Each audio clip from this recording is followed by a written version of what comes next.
There have not been many senators from Delaware. It's a small state. As a matter of fact, there's never been one. Mr. President, have you made a decision on student loan debt? Not yet.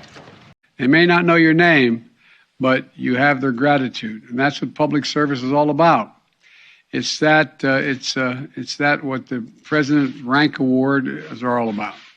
They're about the families in every corner of this country. Does the president know that DHS is putting together this Disinformation Governance Board? Well, Peter, I think I would note, and I'm not sure if this has been in your reporting yet, but this is a continuation of work that was done under the prior administration, under the Trump administration, to take steps to address disinformation, address the use of disinformation. And for anyone who's out there who may be concerned about the increase in migrants to the border, this is the kind of apparatus that's working to address disinformation. And again, continuing the work of the Department of Homeland Security in 2020, something we're currently applauding. But just in terms, DHS Secretary is now talking about people on the terrorist watch list crossing the border into the U.S., and he says, we know where those 42 are. Why isn't he saying, we know where those 42 are, they're in jail? Well, Peter, I would really point you to the Department of Homeland Security to get more follow-up details on his comments. I know he's spoken extensively at a range of hearings and obviously on a range of Sunday shows yesterday, including on Fox, I believe. So then what is the president's priority? Would it be stopping potential terrorist attacks or letting these migrants come in? Well, again, I think as we noted just a couple of weeks ago when there was reporting about the number of individuals who are on the watch list being stopped at the border, that was the Border Patrol doing their jobs. That was the system working, and certainly... It takes 19 people to carry out the September 11th attacks. What do you guys think 42 people on a terrorist watch list might be capable of?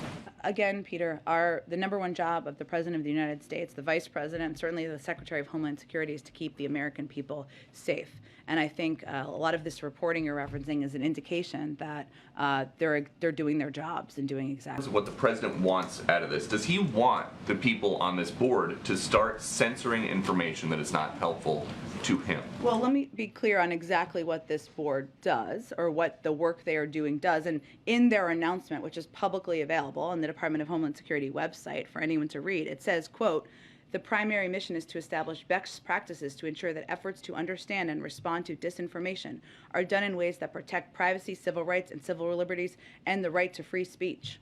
But, okay, there's this woman, Nina Jankowicz, who is going to be in charge of the board. She has said that she thinks the Hunter Biden laptop is Russian disinformation. So should we look forward in the future to her censoring internet traffic about the Hunter Biden laptop? I think I noted exactly what the objective of the board is, including continuing the work of the prior administration. And the woman you noted has extensive experience and has done extensive work addressing disinformation. She has testified before Congress, testified in Europe. So this report in the New York Times, it says that the president's pollster had sounded the alarm about inflation and immigration becoming political liabilities, coupled with this new polling that is out today that shows that voters trust Republicans more, believe that they are better suited to handle both of these issues. So can you speak to how the administration is digesting this data, including these remarks from the pollster? And is there a sense right now that there needs to be some kind of course correction on these two issues, given that polling and the midterms being just 6 months out? Well, let me first say that that report was about a range of polling that goes back to last year.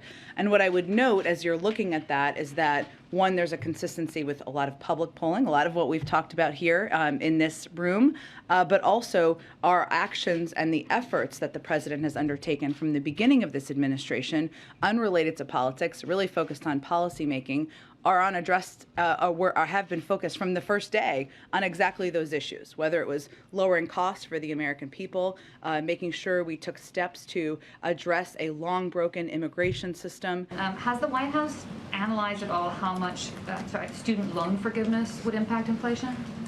I know there's been outside analysis of that, but I don't have any internal analysis at this point to preview for you. It said that the president would likely be wearing a mask on Saturday while he wasn't speaking. Yeah. We didn't see him wearing one.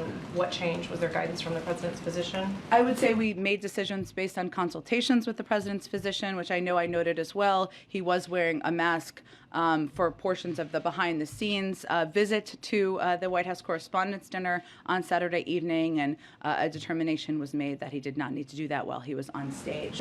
On Title 42, I know you were asked about this on Friday, but did President Biden ask Mexican President López Obrador to increase troops on the Mexican border? Is the United States asking Mexico to increase troops on either their southern border or northern border? Well, as part of the conversation, which again was very constructive, it was neither threatening nor pressing, and discuss ongoing cooperation and work on the security front, on the economic front, as we prepare for the lifting. But I just don't have more details beyond what was put So in no the readout. details on whether troops, there was a request for Well, troops? there will be ongoing conversations that will happen as we coordinate in the lead up to the lifting. Yeah, go ahead. Sounds interesting. On Alabama. No, that was good, yeah.